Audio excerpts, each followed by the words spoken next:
I had always thought that I had many of the characteristics of a good leader, but until I read Building the Bridge as You Walk on It, I had no idea how far away I actually was from the fundamental state of leadership.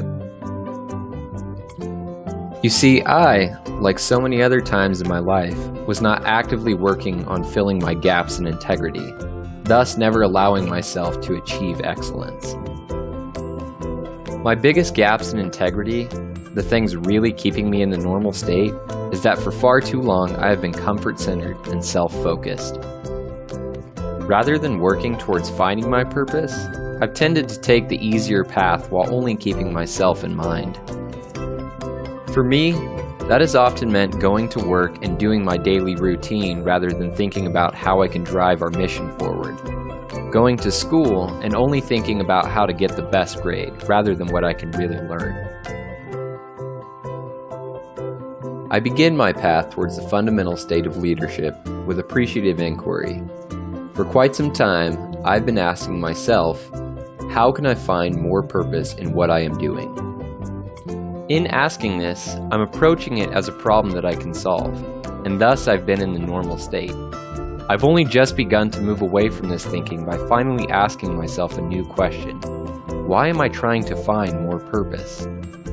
The truth is, I'm starting to realize that if I keep on this path, entropy will prevail and my energy will slowly dissipate. I have to start listening to the signals, and I need to make a change.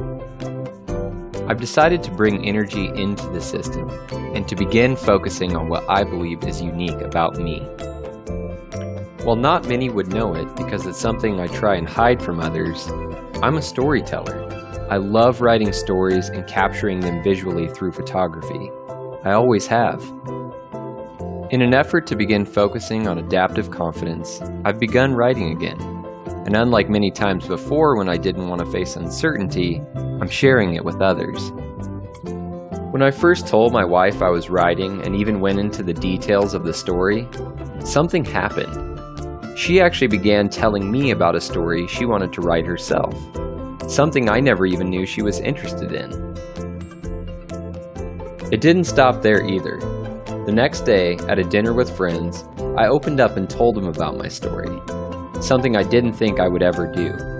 To my surprise, I wasn't met with the criticism or speculation that I thought I would have been. Instead, it led to the many stories that they were interested in, and even ones that they wanted to write about. Again, something I would have never have known otherwise. I was watching change occur in front of me, however small it may have been. Seeing this small change was inspiring, and the next day I almost finished an entire chapter of the book. In doing so, I realized the importance of reflective action. When it had come to writing, I had always been reflective, but had never taken action. I had finally begun creating the positive tension I needed, and facing my own hypocrisy.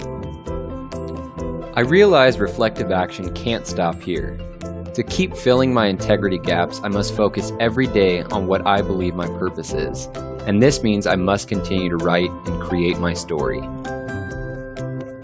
Detached interdependence will be incredibly important if I am to keep writing and pursuing a more purposeful path.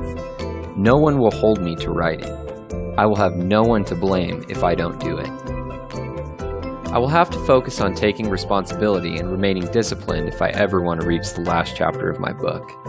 I will undoubtedly have to lean on others for help, inspiration, and motivation to keep writing, but I will be the one who is ultimately responsible for what is written. There are many steps in the process of self-change, and these are part of it. I have begun telling others I am writing a novel. I have made it a priority and am scheduling time every day to focus on it. I'm aware that there will be failures along the way. By no means is any of this a declaration that I am now a leader, but rather an acknowledgement that I have begun the process of self-change. Perhaps in doing so, I might inspire and lead others to do the same.